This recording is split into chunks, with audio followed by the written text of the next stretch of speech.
はい、皆さんこんにちは。機械系男子のゆういちです。今回はですね、純文学って何なのってのを話していきたいなと思います。はい、純文学って何なのってのはですね、永遠のテーマですね。言ってしまえばですね、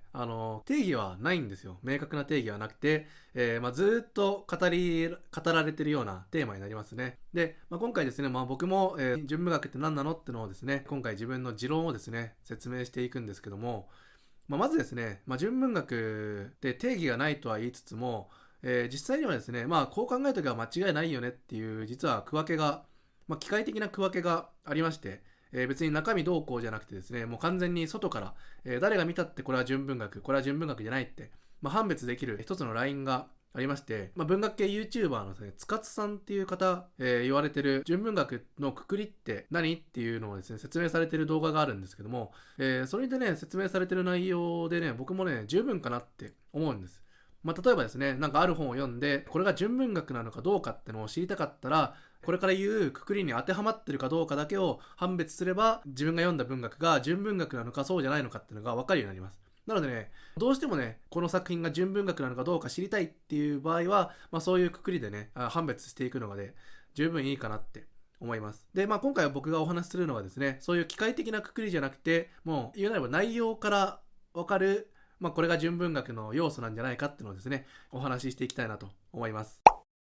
まずですね、その塚津さんが言ってる純文学のくくりっていうのがですね、簡単に言ってしまうと、五大文芸誌に載った作品、これがですね、純文学と言っていいんじゃないかっていうことですね。もっと明確な定義をするとですね、日本のですね、二大文学賞、直木賞と芥川賞ですね。この芥川賞の方が純文学の作品が選ばれると。で、対して直木賞の方が、大衆文学から選ばれるっていうふうに、これはですね、しっかり定義されてるんです。じゃあその芥川賞にノミネート、要は候補ですね。どういうくくりの中から芥川賞のですね、受賞作が選考されていくのかっていうことですね。これがさっき言ったですね、五大文芸誌に載った作品、その中から基本的には芥川賞が選ばれていると。で、例外的にですね、五大文芸誌以外の文芸誌から、選ばれる年もあるらしいんですけども、言ってしまえばやっぱ文芸誌、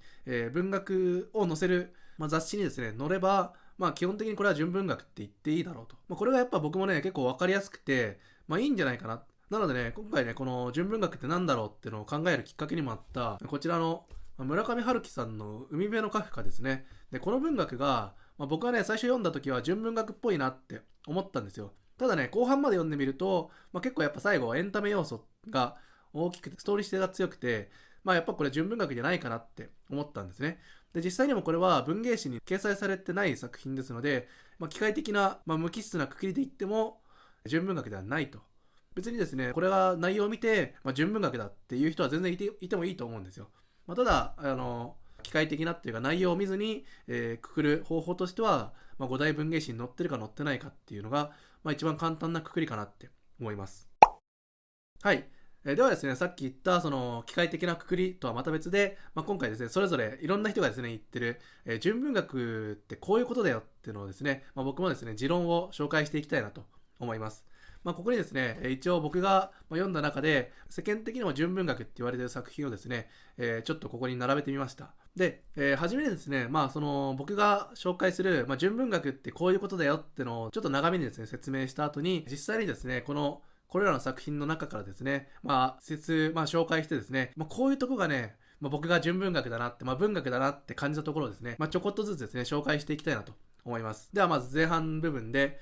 僕が考える純文学ってこうだよっていう説明ですね、そちらを紹介していくと、純文学と、エンタメ小説、大衆文学を分ける要素としては、大衆文学は、登場人物を見せてる、登場人物を見てるって感じですね。読者が第三者として、傍観者として舞台を見てる、劇を見てるみたいに、登場人物、ストーリーを見てる。これが、エンタメ小説、大衆文学。で、対してですね、純文学の方はどうなってるかっていうと、同じようにですね、読者として、物語を読んで登場人物を見ているようでありながら、気づいたらですね、登場人物を通して、自分自身に向き合ってる。そういうのがですね、純文学かなって思います。すごいね、分かりづらい、なんかしっくりこない表現をしましたけども、なんでね、こんな表現をしたかっていうので、ちょっとね、それぞれね、お話ししていきたいなと思います。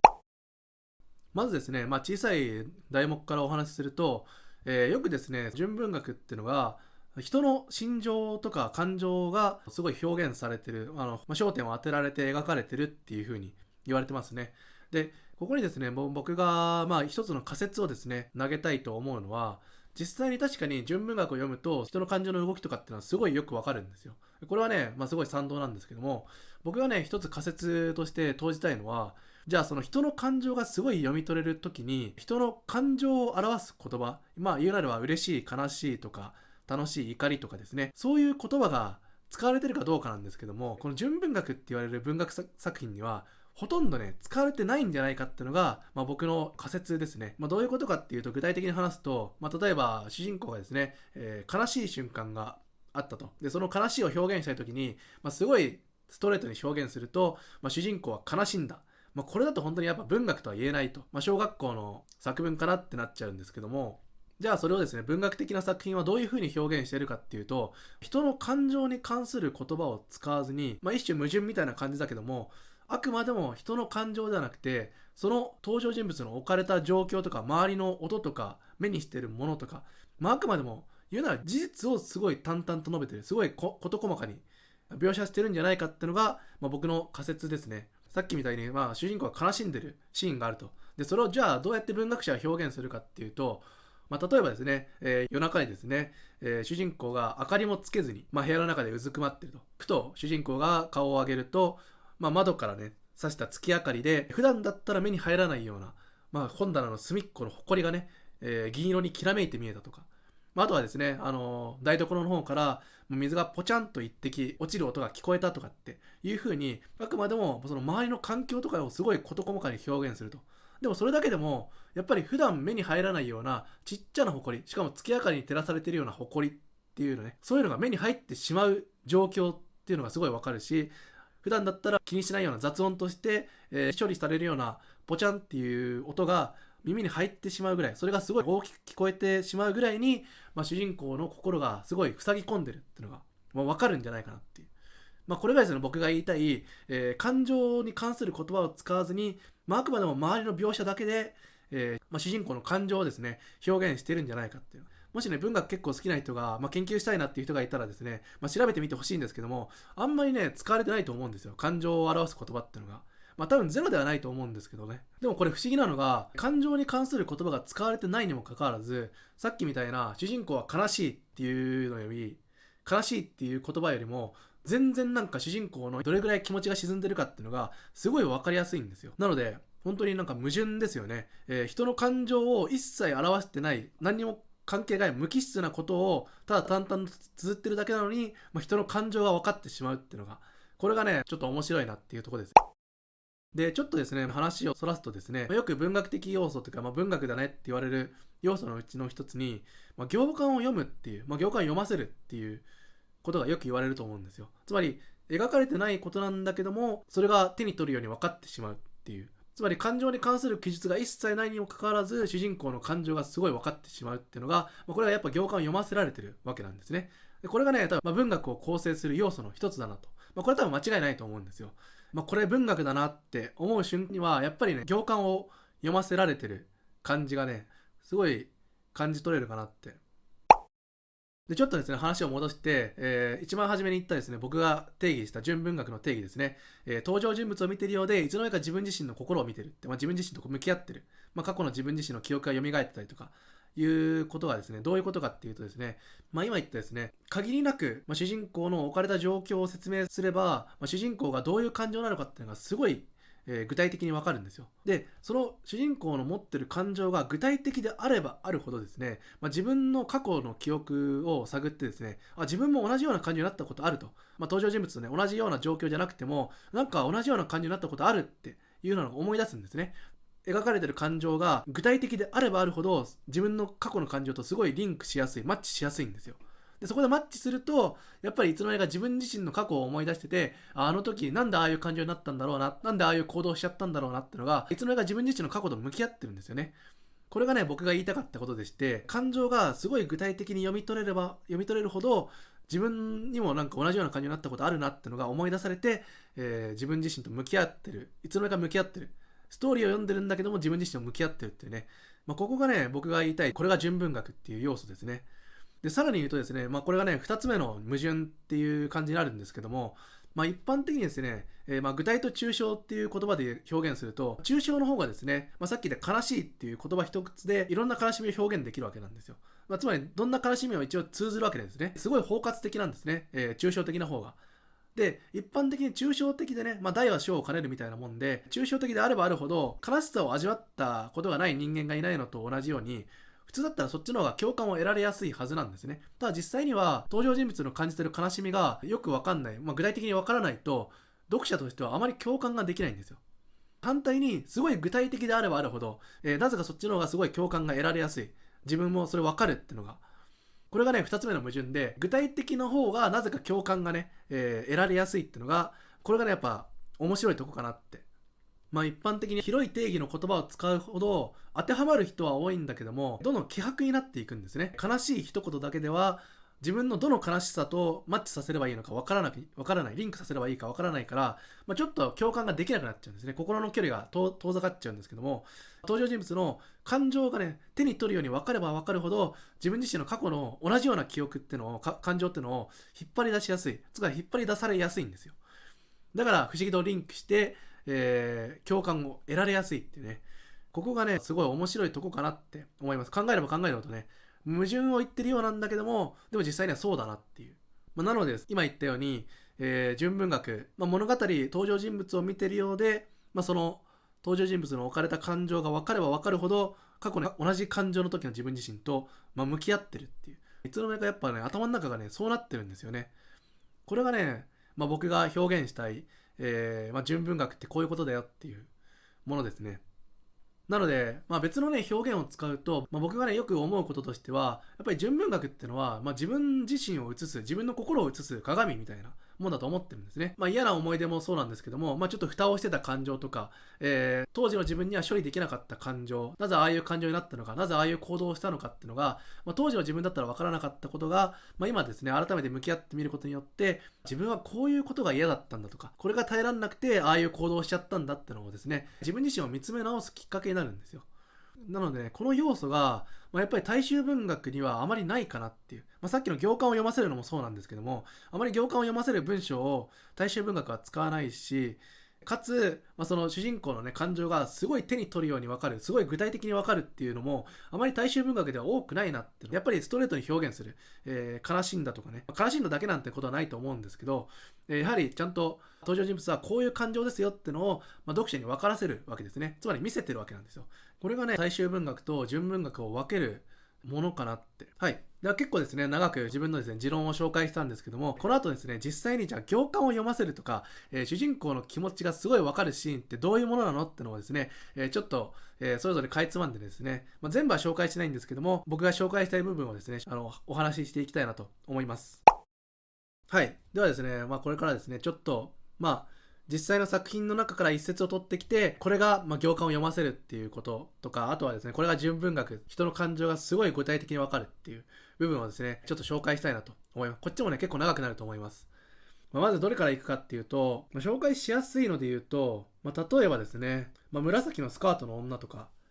これの一番最後ですね、最後の一節、簡単に抜き出してみると、私は買い物袋を脇に置き、中からクリームパンの入った袋を取り出した。パンはほんのりと温かい。はじめに半分割って、片割れを膝の上に置き、もう片割れを口に運ぼうとした。まさにその時、ポンと肩を叩かれた。絶妙なタイミングで私の肩を叩いた子供が、キャッキャッと笑いながら逃げていった。これですね、この最後の一シーンだけ読んで内容わかんない人は、なんじゃこりゃって思うかもしれないんですけども、これですね、最後ですね、その紫のスカートの女が座ったベンチに主人公がですね、座って、いつの間にか自分自身がこの前まで見てた紫のスカートの女と同じような扱われ方をしている。子供がですね、ポンと肩を叩いて、キャッキャッって言いながら、逃げていくところ。ついこの間まで、自分が傍観者として紫のスカートの女を見てた。で、紫のスカートの女も、子供にからかわれてね、逃げられてたと。それがいつの間にか自分自身に置き換わったっていうのがね、わかるシーンですけども、黄色いカーディガンの女、自分自身ですね。自分は紫のスカートの女を見てる側だとずっと思ってたんですね。見てる側だと思ってたけども、いつの間にか自分自身が、今度、黄色いカーディガンの女だけども、紫のスカートの女と同じようなポジションとして扱われてたっていうのがわかるシーンで、面白いし分かりやすいなっていう。でもやっぱりね、感情に関する言葉書かれてないなって思いますよね。クリームパンの説明があるんですよね。クリームパンを片割りを膝の上に置いて片割りを口に運ぼうとした瞬間に肩を叩かれたっていう。で、キャッキャッと逃げていったっていう。これだけで主人公の感情がわかるかどうかってことだけども、主人公の感情としては実際にはわからないんだけども、この瞬間に黄色いカーディガンの女が、いつの間にか自分が紫のスカートの女になり変わってるんだってのを、自覚したのかどうかってのもね、ちょっと考えるポイントかなって思いますね。子供にキャッキャって肩を叩かれて逃げられていくシーンとか、それを傍から見てたわけなんですよ、黄色いカーディガンの女は。で、紫のスカートの女がからかわれてるなって。で、私は、確かね、中に出てきた内容だと、隣に座ってあげたんだけど、声かけてあげたとか、近くに行ってあげたとか、多分そういうようなことをね、してたような気がする。もしくはね、完全に傍観者で子供にからかわれてるのをずっと見てたかもしれない。ちょっとそこはね、思い出せないんですけども。で、このクリームパンの説明もね、ちょっと僕もね、やっぱりしっかり思い出せないんですけども、多分ね、紫のスカートの女も何かを食べようとしてた瞬間に子供にからかわれてたんじゃないかなっていうのが。だからこそやっぱクリームパンの描写があるっていうのも結構生きてくる瞬間でもあるんですよ。ここら辺はちょっと文学っぽい。次はですね、火花とか、これもね、純文学だよなって思ったんですよね。でもやっぱりなんかね、純文学っぽいとか行間を読ませるところをですね、抜粋したいんですけども、全部をね覚えてるわけじゃないんで、でも好きな部分ですね、文学っぽいなっていう瞬間、最後のですね、花火大会、熱海の花火大会のとこ行って、花火を見るんですね。でそこで、各スポンサーがすごい壮大な花火をボンボンボンボン上げて、そのスポンサーが投じた金額に応じて、すごい綺麗な花火が上がると。でその中にですね、ポツンと、急にいきなりですね、個人の名前じゃないな、抜粋すると、スポンサー名を読み上げるときよりも少しだけ明るい声の場内アナウンスが、ちえちゃんいつもありがとう、結婚しようとメッセージを告げた。誰もが息を飲んだ。で次の瞬間ですね、夜空にバーンって打ち上げられた花火を見て、それはですね、お世辞にも壮大とは派手とは言えなかった。とても地味な印象だった。そのあまりにも露骨な企業と個人の資金力の差を目の当たりにして、思わず僕は笑ってしまった。バカにしたわけではない。支払った対価に思いが反映されないという世界の圧倒的な無情さに対して笑ったのだ。しかし次の瞬間、僕たちの耳に聞こえてきたのは、今までとは比較にならないほどの万来の拍手と歓声だった。それは花火の音を凌駕するほどのものだった。で群衆が2人を祝福するため、恥をかかせないために力を結集させたのだった。神谷さんも僕も冷えた手のひらが真っ赤になるまで激しく拍手をした。これが人間やで、と神谷さんはつぶやいた。この一節ですね、これは行間を読ませるっていうよりも心があったかくなるような一節なんですけども、これ文学だなっていう、これが人間やでっていうね、部分ですよ。こういうのがね、やっぱ不意に出てくるとね、ほんとこっちはね、心がね、動かされる。場内アナウンスが、ちえちゃんいつもありがとうと結婚しようって、メッセージを告げた後に誰もが息を飲んだ。で次の瞬間に上がった花火が、もうやっぱスポンサーが出す資金にはかなわずですね、結構地味なものだったと。でその後、誰もが今までとは比較にならないほどの拍手と歓声が起こったっていうことですね。やはりこれだけ見ても、やっぱその観衆の心の動きが分かりますよね。もうみんなが力を結集させて、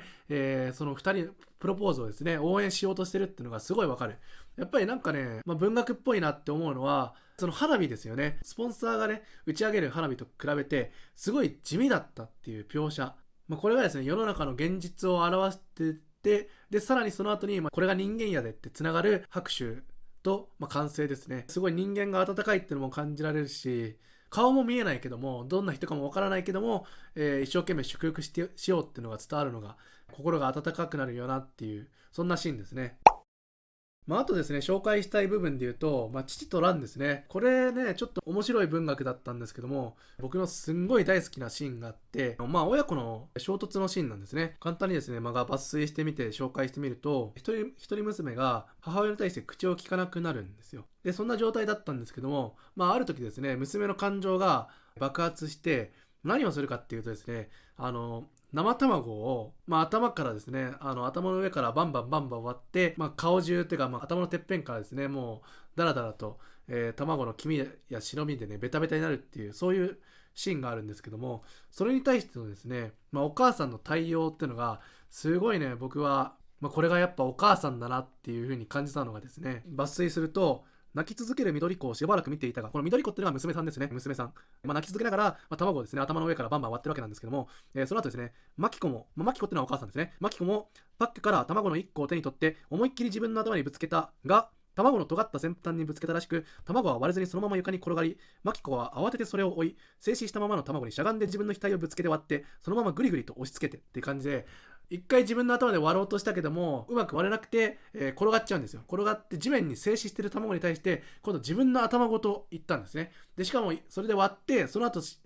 額をグリグリぶつけたわけですよ。で、それを見てた、今度緑子の応対ですね。どういう風な反応をするかっていうと、黄身と殻のついた顔でマキコは立ち上がって、お母さんが立ち上がって、緑子の横へ行き、さらにもう一個額に叩きつけ、中身は飛び散り、緑子は目を見開いてそれを見て、さらに大きな声を上げて泣きながら、さらに緑子も、今度娘さんももう一個という風に、お母さんがですね、どんどん卵を割っていくんですよ、頭で同じように。で、緑子もさらに大きい声を上げて、どんどんやっていく。でその前にですね、緑子がお母さんが卵をですね、自分と同じように頭から叩きつけてるシーンを目を見開いてそれを見てっていうね、それに反応して、自分も娘さんもどんどん割っていく、もうワンツーワンツーみたいな感じでどんどん割っていくんですよ。でこの後の、お母さんのある一言がね、僕がこれがやっぱお母さんだなってのが分かるシーンが、ワンツーワンツーみたいなノリでどんどん卵を割ってったと。卵は全部空になったんですね。もうなくなってしまったと。お母さんがそれから卵まみれの顔で私に向いて、もう卵はないのと聞く。この一節、これがね、僕がすごい大好きなシーンで、要はね、娘さんが感情を爆発させてね、卵をどんどん割ってるわけのわかんない行動をした。で、それを見たお母さんが一緒にやっぱ卵を1個目割った。割れなくて、床に転がった卵を額からいったぐらい、頭からいったぐらいに、お母さんもしっかりちゃんと娘さんと同じようにですね、感情をですね、爆発させるわけなんですね。で、娘さんも、それに負けじとっていうか、お母さんが自分と同じようにね、卵を割ってんのを見て、さらに大きい声を上げて泣いて、自分をワンツーワンツーってやるわけなんですよ。で、そんなことをやってたら、卵がですね、空になったんですね。で、その瞬間に、お母さん、マキコがですね、主人公に向き直って、もう卵はないのって聞くんです。これね、もし自分が、娘の立場だとしたら、子供として感情を爆発させる時であれば、多分僕はそんなことはできないんですよ。なんでかっていうと、本当に自分の感情のコントロールがもう効かなくなっちゃってるから、もう卵がなくなったら多分ね、次ね、なんか別に、もうそこら辺にある食器とかガラガラガラとかやったりとかね、ゴミ箱をひっくり返したりとかっていう風になると思うんですけども、そうじゃなくて先にお母さんが、もう卵はないのって、冷静に聞くんですね。つまりお母さんは、娘と同じ行動をしてるけども、感情はまだ冷静なんですよ。言うなればね、娘の感情の爆発にしっかりと付き合って、もう娘の気が済むまで卵を一緒に割ろうって、そういうもう気持ちなんですね。だからこそやっぱ卵はないのって、主人公に聞くんですよ。これがね、お母さんがお母さんしてる瞬間だなって僕は思ってしまって、ここまでね、なんか向き合ってくれるお母さんであったら、娘さんは親に対してちょっと不満があるんで、口を聞かなくなるんですよ。だけどもこの後のシーンではやっぱりちゃんと娘さんもですね、しっかりと親に対してちゃんと意思疎通ができる子になったんですよ。でやっぱそれぐらいまでしてくれたお母さんに対してもう心を開けないわけがないよなって思って、娘さんとしてはこれがね、やっぱお母さんの強さかなを見た気がして、かなり大好きなシーンなんですよ。はい。あとですね、一冊だけ紹介するとしたら、コンビニ人間ですね。これもね、結構すごい大人気な作品なんですけども、最後の部分ですね。私は生まれたばかりの甥っ子と出会った病院のガラスを思い出していた。これ最後の一段落の一文目なんですけども、これだけ聞いても意味わかんないじゃないですか。なんでガラスを思い出したんだろうって思いますよね。で、このガラスがですね、一段落前に書かれてて、もう私はふとさっき出てきたコンビニの窓ガラスに映る自分の姿を眺めた。この手も足もコンビニのために存在していると思うと、ガラスの中の自分が初めて意味のある生き物に思えた。最後の段落につながってって、私は生まれたばかりの甥っ子と出会った病院のガラスを思い出していた。ガラスの向こうから私とよく似た明るい声が響くのが聞こえる。私の細胞すべてがガラスの向こう側で響く音楽にこうして皮膚の中でうごめいているのをはっきりと感じていた。最後の一段落だけ読んだらね、急になんかその病院のガラスを思い出していたと。で、その病院の奥でいる自分を想像して、自分の皮膚、細胞の一個一個がうごめいているのを感じたと。じゃあそのガラスって何なのっていうと、コンビニのガラスを見てるんですね。コンビニのガラスを外側から見てる。で、内側にいる自分を想像して自分の細胞が浮き足立つのを感じるっていう。初めて自分が、意味のある生物に思えたっていうシーン。ここら辺もね、すごい文学的な表現だなって思いますよね。最終的にやっぱ自分の生きる、自分が自分らしく生きれる場所がコンビニの中の店員だという風なのを最後自覚するわけなんで、これをね、自覚するとは使わずに、細胞の一個一個が浮き足立つとかね、初めて甥っ子と出会った時の病院のガラス、甥っ子どんな存在だったっけなってちょっと思い出せないんですけども、でも多分甥っ子が何かしら関わってくんのかな。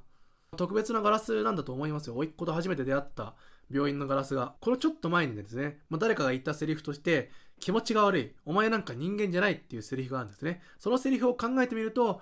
コンビニの中の自分が一番意味のある、自分が自分らしく生きる、人間じゃないと言われた人がですね、言うなれば人間になれる場所、それがコンビニの中だと、はっきりと自覚したっていう話で、ここら辺がやっぱすごい文学だなって感じるシーン。なのでね、なんかその文学っていうと、最後みたいに、自覚したって一言で言えるようなものを、ガラスの向こう側にいる自分を想像して、皮膚の中の自分が、細胞一個一個が浮き足立つ、うごめいてくるのを感じるっていうね、確かに、回りくどい言い方をするんですよ。回りくどい言い方をするんだけども、それが、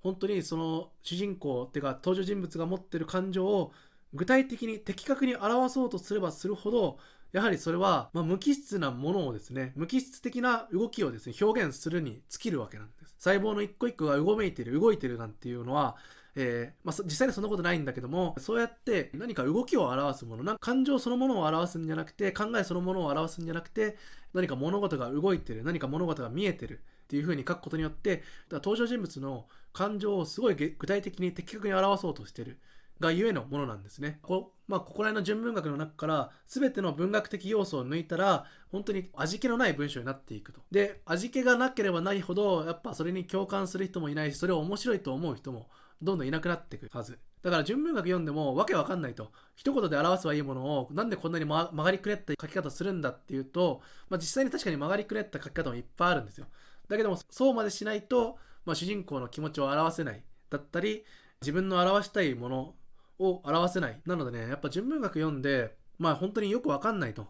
いう風な作品もいっぱいあります。だけどもですね、それもですね、一種の楽しみ方っていうか、1回目読んだ時は全然よくわかんなかった。でも2回目読んだら、なんかこの描写がちょっと気になって、ちょっとだけ考えて読んでみたら、あ、こういうことがあって、そういうのが分かって、すごい面白く感じたって。そういう一節があるだけでもすごいいいと思うんですね。なので、僕なんかだとすごい純文学好きなんですよ。行間を読ませられるっていうのはすごい面白いし、自分の感情がね、よくわかるようになる。ひいて言えば自分自身のことをよく知れるっていう感じかな。そこまでね、別に求めなくていいと思うんですけども、普通に主人公のね、感情がこれだけ手に取るようにわかるってのも、なかなかね、純文学じゃないと味わえないことかなって。それが、過去の自分の感情とリンクしてもしなくても、いろいろとね、これが人間だなって温かみを感じる瞬間もあるし、このシーンがね、すごい好きっていうのもいろいろ出てくるんですよ。そういうのがね、いっぱい詰まってるので、純文学ね、結構短い文学多いんですけども、なかなかね、やっぱ奥が深い文学。1回読んでも楽しめるし、2回目、3回目読んでもどんどん味が出てくるような文学かなって思うので、純文学わからないと言わずにですね、回りくどいような文章を楽しんでみて、自分自身の気持ちとリンクさせてもいいし、あとは文学的なね、表現を楽しんでもいいのかなって思います。はい。結構ですね、長くなりましたけども、こんな感じで、純文学感じられる、文学的要素が感じられるところでね、紹介させていただきました。まだまだね、いっぱいあるんですよ。全然ありますし、実際に別に大衆文学でも、同じようにですね、行間を読ませるっていう部分も全然ないわけじゃないので、それはですね、個人個人のですね、好みかなと。純文学やっぱ面白いよってのをですね、どんどん広めていきたいなってのが、僕の思いですね。そんなわけでですね、ちょっと今回長くなりましたけども、純文学ってこういうことだよとか、純文学ってこういうとこが面白いよってのをですね、自分なりの、考えでね、お話しさせていただきました。ぜひですね、これを機会に純文学に対してちょっと興味を持ってもらえたら嬉しいなって思います。はい。それではですね、今回の動画はここまでになります。ご視聴いただきありがとうございました。また次回の動画でお会いしましょう。バイバイ。